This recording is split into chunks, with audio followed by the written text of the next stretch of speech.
God cinema കണ്ടേക്കുന്ന ആൾക്കാരാണ് നിങ്ങളെന്നുണ്ടെങ്കിൽ നിങ്ങൾ വന്നേക്കുന്നത് കറക്റ്റ് സ്ഥലത്താണ്. കാരണം സിനിമ കണ്ടേക്കുന്നവരാണെന്നുണ്ടെങ്കിൽ കാണാൻ പോകുന്നവരാണെന്നുണ്ടെങ്കിൽ ഞാൻ ഈ പറയാൻ പോകുന്ന കുറച്ച് സംശയങ്ങൾ ലൈക്ക് സിനിമ കണ്ടേക്കുന്ന സമയത്ത് എല്ലാവരും ചോദിച്ചേക്കുന്ന ഒരു കാര്യം, ഇതിൽ ആരാണ് ശരിക്കുള്ള ക്ലോൺ എന്നുള്ളൊരു കാര്യമാണ്. സിനിമയുടെ അവസാന ഭാഗത്ത് വന്നേക്കുന്ന വിജയാണോ അത് ക്ലോൺ, അതോ സിനിമയിലുടനീളമുള്ള ക്യാരക്ടറാണ് ക്ലോൺ? ഇങ്ങനെ ഒരുപാട് സംശയങ്ങൾ നിൽക്കുന്ന സമയത്തും ഞാൻ ചിന്തിച്ചൊരു കാര്യം, ഈ ക്ലോൺ എന്ന് പറയുന്നത് ഐഡൻറ്റിക്കലി സെയിം ആണെന്നുണ്ടെങ്കിലും DNA വൈസൊക്കെ സെയിം ആണെന്നുണ്ടെങ്കിലും ഇവരുടെ ഇമോഷൻസും ബിഹേവിയറൊക്കെ സെയിം ആയിരിക്കും എന്നുള്ളൊരു കാര്യം തന്നെയായിരുന്നു.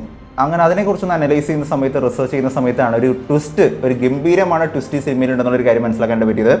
എന്താണെന്നുള്ള കാര്യം നമുക്ക് ഡീറ്റെയിൽ ആയിട്ട് പറയാം. എല്ലാ പ്രേക്ഷകർക്കും പുതിയ വീഡിയോയിലേക്ക് സ്വാഗതം. എൻ്റെ പേര് ഡൊണാൾഡ് എന്നാണ്. So welcome back to today's video. God cinema box ഓഫീസിൽ 300 കോടി നേടിക്കഴിഞ്ഞിരിക്കുന്നു എന്നുള്ളൊരു വാർത്ത നിങ്ങളെല്ലാവരും കേട്ട് കാണും. കേട്ടിട്ടില്ലെങ്കിൽ കേട്ടോളൂ. വിജയ് സിനിമ അങ്ങനെ വീണ്ടും 300 കോടി എന്ന് പറയുന്ന റെക്കോർഡ് നേടിയേക്കാണ്. ഈ വർഷത്തെ ഏറ്റവും കൂടുതൽ സ്റ്റിൽ ഇതുവരെയുള്ള ഒരു കൗണ്ട് നോക്കുകയാണെന്നുണ്ടെങ്കിൽ ഏറ്റവും കൂടുതൽ കളക്ഷൻ നേടിക്കുന്ന സിനിമയായിട്ടും തുടർച്ചയായിട്ട് 8 സിനിമകൾ 200 കോടി റെക്കോർഡ് നേടിക്കുന്ന ഒരു നടനായിട്ടും തലപതി വിജയ് എന്ന് പറയുന്ന ദി ബ്രാൻഡ്, ദി ഗോട്ട് എന്ന് പറയുന്ന ഒരു ബ്രാൻഡ് മാറിയേക്കാണ്.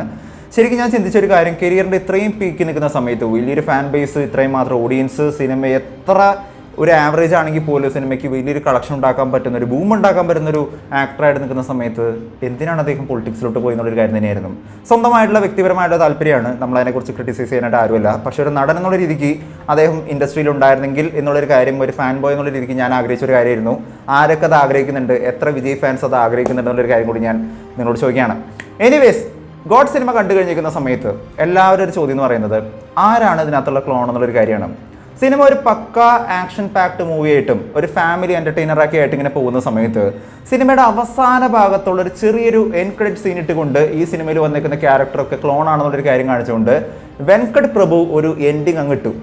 നമുക്കറിയാം, തലപതി വിജയുടെ ഒരു കരിയർ നമ്മൾ നോക്കുകയാണെന്നുണ്ടെങ്കിൽ ഈ ഒരു സിനിമ വരാൻ പോകുന്ന ഒരു സിനിമ കൂടി കഴിഞ്ഞാൽ, തലപതി 69 കൂടി കഴിഞ്ഞാൽ തലപതി സിനിമകൾക്ക് ഒരു താൽക്കാലികമായിട്ടുള്ളൊരു എൻഡിങ് ഇട്ടേക്കാണെന്നുള്ളൊരു കാര്യം നമുക്കറിയാം. അങ്ങനെ നിൽക്കുന്ന സമയത്ത് എന്തിനാണ് ഒരു രണ്ടാം ഭാഗത്തിലോട്ടുള്ളൊരു ലീഡ് കൊടുത്തതെന്നുള്ളൊരു കാര്യം ഞാൻ ഇപ്പോഴും ചിന്തിക്കുന്ന ഒരു കാര്യം തന്നെയാണ്. എനിവേസ്, സിനിമയിൽ വന്നേക്കുന്ന ക്ലോണുകളൊക്കെ ആരാണെന്നുള്ളൊരു കാര്യമാണ് നമ്മൾ ഫസ്റ്റിന് ഡീകോഡ് ചെയ്യാൻ പോകുന്നത്. നമുക്കറിയാം, ഈ സിനിമയിൽ 3 ജീവൻ എന്ന് പറയുന്ന ക്യാരക്ടേഴ്സ് വരുന്നുണ്ട്. 3 വിജയുടെ ക്ലോൺ കഥാപാത്രങ്ങൾ വരുന്നുണ്ട്. മൂന്നാമത്തെ ക്ലോൺ കഥാപാത്രം എന്ന് പറയുന്നത് നമ്മൾ ഈ സിനിമയിലുള്ള ഈ ലബോറട്ടറി സീനകത്ത് കണ്ടേക്കുന്ന ഇവിടെയുള്ള ഒരു ക്ലോൺ കഥാപാത്രമാണ്. ഈ നിൽക്കുന്ന വിജയല്ല, നേരെ മറിച്ച് അവിടെ പ്രിപ്പയർ ചെയ്തുകൊണ്ടിരിക്കുന്ന വിജയാണ്. ജീവൻ 3 എന്ന് പറഞ്ഞുകൊണ്ട് 73% പ്രിപ്പയർ ചെയ്ത് കഴിഞ്ഞിരിക്കുന്ന വിജയ് എന്ന് പറയുന്നത്. അതാണ് മൂന്നാമത്തെ ക്ലോൺ എന്ന് പറയുന്നത്. രണ്ടാമത്തെ ക്ലോൺ എന്ന് പറയുന്നത് നമ്മൾ ഈ സിനിമയുടെ അവസാന ഭാഗത്ത് കണ്ടേക്കുന്ന ഗാന്ധി എന്ന് പറയുന്ന വിജയ് കഥാപാത്രത്തിനെ, ഫാദർ ക്യാരക്ടറിനെ ഷൂട്ട് ചെയ്യുന്ന, ടാർഗറ്റ് ചെയ്യുന്ന ആ ഒരു വിജയാണ്, അല്ലെങ്കിൽ ആ ഒരു ക്ലോണാണ് രണ്ടാമത്തെ ക്ലോൺ എന്നുള്ളൊരു കാര്യം നമുക്ക് കൺഫേം ആയിട്ട് പറയാൻ പറ്റുന്ന ഒരു കാര്യം തന്നെയാണ്.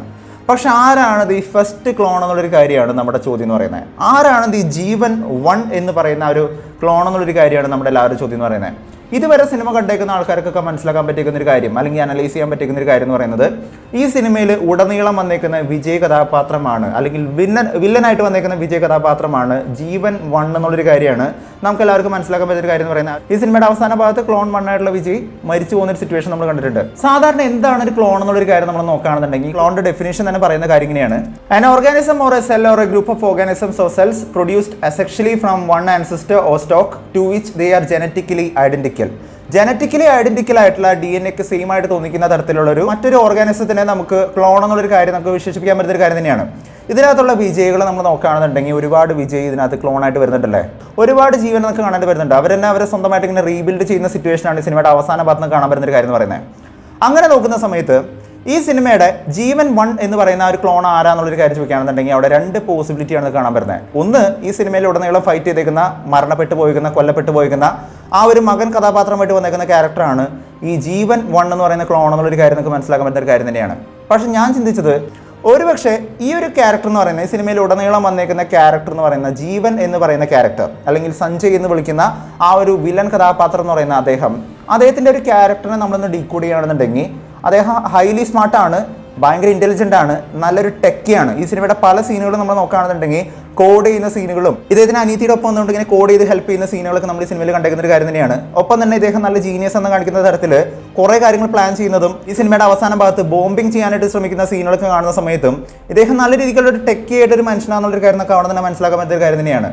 ഒരു പക്ഷേ ഇദ്ദേഹത്തിൻ്റെ ഈ സ്വന്തം മകനായിട്ട് വരുന്ന ക്യാരക്ടറാണ് ഈ സിനിമയിൽ ഉടനീളം വന്നേക്കുന്ന ഈ ഒരു വില്ലൻ കഥാപാത്രം എന്നുണ്ടെങ്കിൽ അദ്ദേഹമാണ് ബാക്കിയുള്ള 3 വിജയികൾ. ഈ സിനിമയുടെ അവസാന ഭാഗത്ത് കാണിക്കുന്ന ആ 3 വിജയികളെയും ക്ലോൺ ആയിട്ടുണ്ടാക്കിയേക്കുന്ന ആ ഒരു റിയൽ മാസ്റ്റർ എന്ന് പറയുന്നത് ഈ സിനിമയിലുള്ള ഉടനീളം വന്നേക്കുന്ന ഒരു വിജയാണെന്നുണ്ടെങ്കിൽ എങ്ങനെയായിരിക്കും എന്നുള്ളൊരു കാര്യം ഞാൻ ചിന്തിച്ചായിരുന്നത്. കാരണം ഹൈലി ടെക്കിയാണ്, ഹൈലി സ്മാർട്ട് ആൻഡ് ഇൻ്റലിജൻ്റ് ആണ്.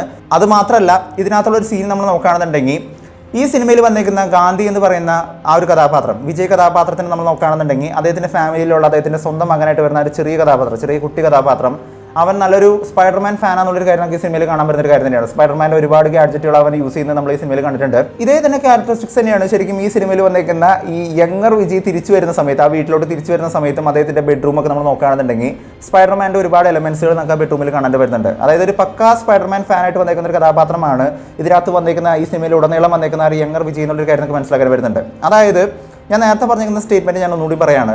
ക്ലോണുകൾക്ക് ഐഡന്റിക്കൽ ആയിട്ടുള്ള ഒരു ജനറ്റിക്സ് ഉണ്ടെന്നുണ്ടെങ്കിലും DNA ഉണ്ടെന്നുണ്ടെങ്കിലും ഐഡന്റിക്കൽ ആയിട്ടുള്ള ഇമോഷൻസ് ഉണ്ടാവുന്ന ഒരു കാര്യം ചോദിക്കുകയാണെന്നുണ്ടെങ്കിൽ കുറച്ചൊക്കെ ഇമോഷൻസ് ഉണ്ടാവുന്നുണ്ടെങ്കിലും മുഴുവൻ ഇമോഷൻസും ഒറിജിനലിനെ പോലെ തന്നെ ഒരു ക്ലോൺ ഉണ്ടാവില്ല എന്നുള്ളൊരു കാര്യം തന്നെയാണ് പറയുന്നത്. Even though they are identical, they are different എന്നുള്ളൊരു കാര്യം തന്നെയാണ് ക്ലോണുകളെ പറ്റി റിസർച്ച് ചെയ്യുന്ന സമയത്ത് മനസ്സിലാക്കാൻ പറ്റിയ ഒരു കാര്യം എന്ന് പറയുന്നത്. അതനുസരിച്ച് നോക്കുകയാണെന്നുണ്ടെങ്കിൽ ഈ സിനിമയിലുള്ള സ്പൈഡർമാൻ ഫാനായിട്ട് വരുന്ന ഈ കുട്ടി കഥാപാത്രത്തിൻ്റെ അതേ തന്നെ സിമിലാരിറ്റി ഈ ഒരു വിജയിൽ, ഈ ഒരു യങ്ങർ വേർഷൻ ഓഫ് വിജയിൽ കാണാൻ പറ്റുന്ന സമയത്ത് ഇതാണ് ദി ഒറിജിനൽ എന്നും ബാക്കിയുള്ള ആ സിനിമയുടെ അവസാന ഭാഗത്ത് കാണിച്ചേക്കുന്ന ആ 3 വിജയികൾ എന്ന് പറയുന്നത് അതാണ് ദി ക്ലോൺ എന്നുള്ളൊരു കാര്യം തന്നെയാണ് നമുക്ക് മനസ്സിലാക്കാൻ പറ്റുന്ന ഒരു കാര്യം എന്ന് പറയുന്നത്. അങ്ങനെയും ഒരു പോസിബിലിറ്റി ഈ സിനിമയ്ക്ക് ഉണ്ടാവാം എന്നുള്ളൊരു കാര്യം കൂടി നമ്മൾ ചിന്തിക്കേണ്ട ഒരു കാര്യം തന്നെയാണ്. സിനിമയ്ക്ക് 2 പോസിബിലിറ്റികളാണ്. ഒന്ന്, ഈ സിനിമയിൽ വന്നേക്കുന്ന ജീവൻ 1 എന്ന് പറയുന്ന ക്ലോൺ എന്ന് പറയുന്നത് സിനിമയിൽ ഉടനീളം വന്നേക്കുന്ന ഈ ഒരു മകൻ കഥാപാത്രം തന്നെയായിരിക്കാം ഈ ക്ലോൺ എന്നുള്ളൊരു കാര്യം നമുക്ക് ചിന്തിക്കാൻ പറ്റുന്ന ഒരു കാര്യം തന്നെയാണ്.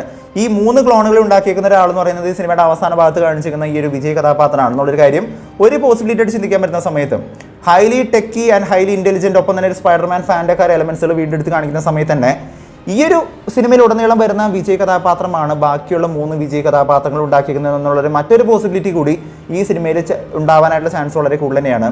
പക്ഷേ സിനിമയുടെ ഒരു എക്സ്റ്റെൻഡഡ് കട്ട് വരും ദിവസങ്ങളിൽ OTT പ്ലാറ്റ്ഫോമിലോട്ട് ഈ സിനിമ വരുന്ന സമയത്ത് 3 മണിക്കൂർ 40 മിനിറ്റിൻ്റെ ഒരു എക്സ്റ്റെൻഡഡ് കട്ട് ഈ സിനിമയിൽ വരാനായിട്ട് പോകുന്നുണ്ട്. അതനുസരിച്ച് നോക്കുകയാണെന്നുണ്ടെങ്കിൽ ഇനി വരാൻ പോകുന്ന ഒരു എക്സ്റ്റെൻഡഡ് കട്ടിനകത്തായിരിക്കും ഈ ഒരു കാര്യം ചിലപ്പോൾ ഒരു പക്ഷേ റിവീൽ ചെയ്യാനായിട്ടുള്ള സാധ്യത കൂടി എന്നുള്ളൊരു കാര്യം തന്നെയാണ് നമുക്ക് മനസ്സിലാക്കാൻ പറ്റുന്ന ഒരു കാര്യം എന്ന് പറയുന്നത്. എന്താണ് ഇതിനകത്തുള്ള, ആരാണ് ഇതിനകത്തുള്ളത് ഈ റിയൽ വിജയ് എന്നുള്ളൊരു കാര്യം ഡീകോഡ് ചെയ്യാനായിട്ടുള്ളൊരു പോസിബിലിറ്റി ആയിരിക്കാം ഒരു പക്ഷേ ഇനി വരാൻ പോകുന്ന ആ ഒരു എക്സ്റ്റെൻഡഡ് കട്ടിനകത്ത് കാണിക്കാൻ പോകുന്ന എന്നുള്ളൊരു കാര്യം തന്നെയാണ് എനിക്ക് മനസ്സിലാക്കാൻ പറ്റുന്ന ഒരു കാര്യം എന്ന് പറയുന്നത്.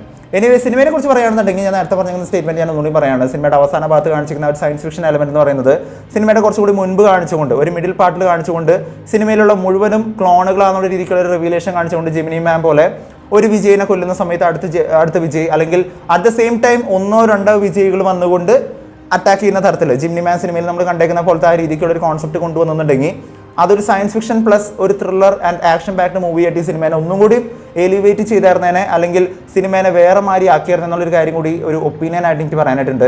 കാരണം സിനിമ ഇപ്പോൾ നല്ലൊരു സിനിമ തന്നെയാണ്, പക്ഷേ സിനിമേനെ കുറച്ചും കൂടി ബെറ്റർ ആക്കാനായിട്ട് ആ ഒരു ക്ലോൺ കഥാപാത്രങ്ങളെ കുറച്ചുകൂടി മുന്നേ തന്നെ റിവീൽ ചെയ്തുന്നുണ്ടെങ്കിൽ സാധിക്കുമായിരുന്നു.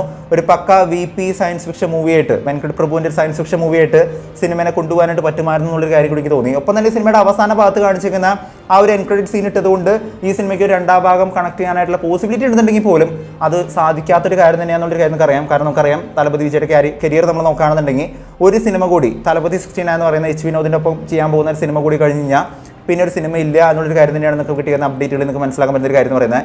അതുകൊണ്ട് തന്നെ ഒരു നെക്സ്റ്റ് സിനിമയ്ക്കുള്ളൊരു ലീഡ് ഇടേണ്ട ആവശ്യമില്ലായിരുന്നു എന്നുള്ളൊരു കാര്യം തന്നെയാണ് സിനിമ കാണുന്ന സമയത്ത് എനിക്ക് തോന്നിയത്. അതിന് പകരം സിനിമയുടെ മിഡിൽ പാർട്ടിൽ വെച്ചുകൊണ്ട് ഈ സിനിമയുടെ ഒരു സയൻസ് ഫിക്ഷൻ എലമെന്റ് കുറച്ചും കൂടി കൂടുതലാക്കിക്കൊണ്ട് സിനിമയുടെ ഒരു ജോണർ ഒന്നുകൂടി കണക്റ്റഡ് ആക്കിയെന്നുണ്ടെങ്കിൽ കുറച്ചും കൂടി ബെറ്റർ ആവുമായിരുന്നു എന്നുള്ള കാര്യം തന്നെയാണ് എനിക്ക് തോന്നിയത്.